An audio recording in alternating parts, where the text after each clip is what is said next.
Halo, jumpa lagi dengan sama Agus Dermaji di seputar finance. Di chapter kali ini saya akan membahas pertanyaan dari pengikut kita ya di seputar finance. Thank you juga yang sudah bertanya karena ini juga penting, harus dibahas, dan buat teman-teman ini minimal satu kali seumur hidup teman-teman harus dengar ini ya. Siapapun yang punya kredit motor atau mobil satu kali seumur hidup minimal dengar kata-kata saya ini ya. Jadi pertanyaan seperti ini. Bang Agus, sekarang tuh banyak DC yang narik motor atau mobil tanpa surat. Nah, pertanyaan seperti itu. Oke. Jadi bener ya. Zaman sekarang memang banyak ya. Saya bahas untuk yang DC motor dulu ya. Kalau untuk DC motor itu banyak banget mereka nggak bawa surat. Hampir semua nggak bawa surat. Mereka hanya bawa BSTK. Ya kan? Jadi yang namanya surat kan surat kuasa ya, surat kuasa penarikan. Ini kan dari pihak finance yang mengeluarkan. Nah, tapi kalau BSTK, kebanyakan mereka yang udah ikut PT-PT kayak gitu, BSTK-nya mereka punya cadangan, mereka punya istilahnya BSTK universal. Artinya tidak untuk finance A, tidak untuk finance B, tapi untuk seluruh finance. Nah, ini tidak sah, tidak boleh. Ya, ini BSTK ini buatan mereka sendiri. Nah, jadi kebanyakan mereka yang udah curiga dengan motor, platnya udah dicek telat, mereka akan mengikuti. Belum ada surat perintah, mereka akan mengikuti. Mereka bentur dulu. Ya, mereka bentur dulu. Tanya, Pak, ini yang suratnya telat gini, bla bla bla bla gini. Nah, makanya banyak kalau motornya pedotan atau motornya hanya STNK aja. Model jenis STNK kan banyak macam-macam, ada STNK karena curian alias barang berkriminal, atau STNK karena itu memang barang real pedot, putus angsuran, is oke, nggak masalah. Nah, cuman pertanyaan kan DC itu bisa menarik. Nah, begitu dia dapat mangsa yang penakut, itu pasti diserahin. Ya, BSTK universal inilah yang akan dikasihkan ke panjenengan yang tidak ada logo finance-nya, tidak ada tulisan keterangan lain-lain, surat tariknya, surat kuasa nggak ada semua, termasuk fidusia dan lain-lain itu udah ada semua, hanya BSTK aja. Ya. Nah, ini tidak boleh. Makanya teman-teman harus tahu ini.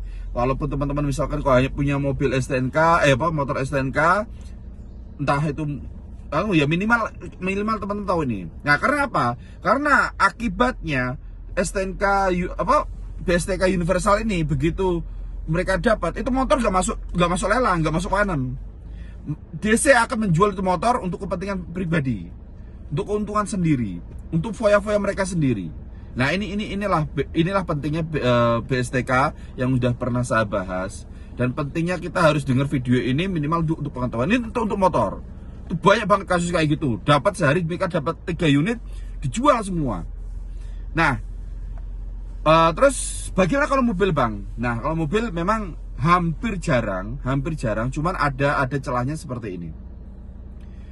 Begitu itu mobil kelihatan mobil kasus, dia akan mengikuti. Begitu mobil kasus, dia akan konfirmasi ke pihak finance-nya. Bang, ini gimana? Surat tarif bisa turun enggak? Oke, begitu surat tarif bisa turun, akan di-email langsung ke debt collector. Di email mereka cetak, dihadang lah itu mobil. Ya, dihadang, bentur.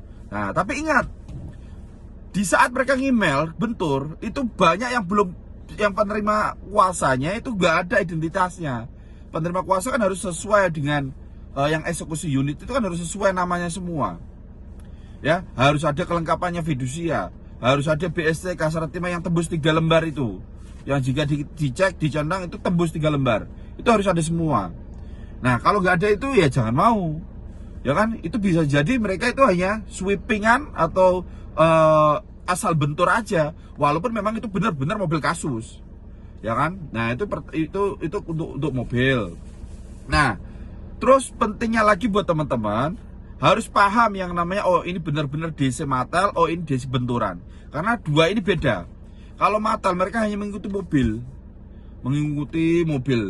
Terus ya, ada lagi untuk pihak yang untuk menghentikan mobil. Itu kalau bahasa Jawanya ya tim bentur, tim eksekusi. Nah, itu kalian akan diarahkan untuk ke kantor seperti itu. Nah, makanya banyak videoku yang sebelum-sebelumnya itu membahas jangan sampai ke kantor.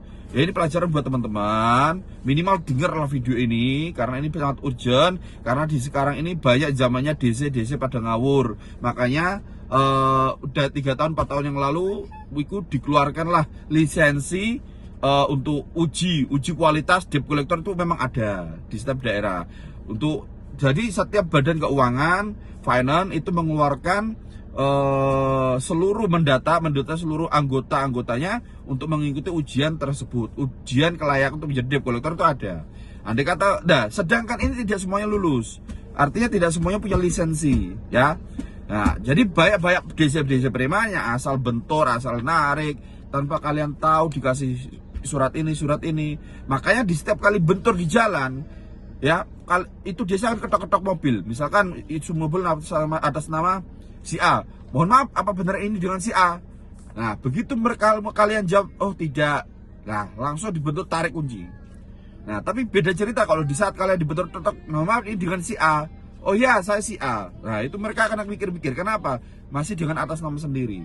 Begitu kalian masih sesuai atas nama, mereka menariknya pun lebih halus. Beda cerita kalau udah bukan atas nama, bisa jadi itu mobil udah dijual ke tangan berapa mereka bentur. Dan itu kalau itu kejadian belum tentu masuk ke finance, yang ada akan dijual seperti itu.